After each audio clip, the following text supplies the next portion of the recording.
Now, in the Garden of Eden, when Adam and Eve was in the garden, and before Adam and Eve partook in the tree in the garden, were they afraid of anything?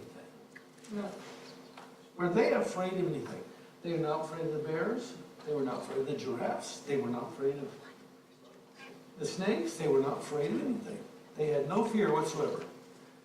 But when they disobeyed God and they partook of the fruit, this is what it says.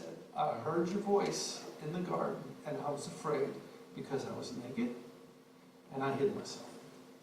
So the first thing that comes into humanity from the garden is I was afraid. I want to tell you personally about a scary moment I had that turned out to be a great opportunity. When I lived in Jefferson with my wife, and Mark, my son, and Elisa and Renee were all much younger,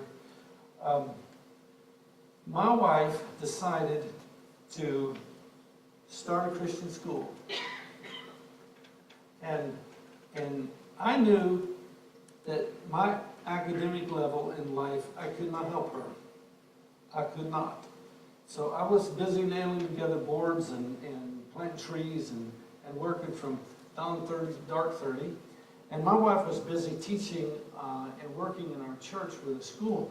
But to me, it was a scary thing because I was the head of the thing, and I didn't know how to do the thing, you know, right? And so we left and came. We left up there, and we came down here, and when we left, when my wife and I left Jefferson, what did we say? We're never going to do a school again. We said we are never going to do this again. It was too hard. It was hard. I mean to tell you, this is how hard it was. We were taken to court, weren't we? I was taken to court. Yeah, and I wrote, the school system, some of the people said, he's of the devil. Yeah, what? What? There's a lot changed between now and 20, 30 years ago.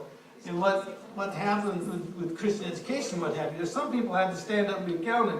Well, I happened to be one of them that was in position to be accused of accusations of stuff and what have you. But it was never anything bad. It was just they were against the school. Well, there was only one homeschooler in the county. Yes. And there was only one school. One school. We had about 9 students. Yeah, we had About 15, 20, 25? start out. Right. Yeah. And so when we came here, we said, no school, none. Because it was something we had a bad experience with. We didn't ever want to go through it again. And when Renee and Bobby said, we want to start a school, I was terrified. I didn't want to go through what we had been through. But let me tell you, it turned out to be a great opportunity. In this church, it is the number one, in our church right now, it's the number one outreach we have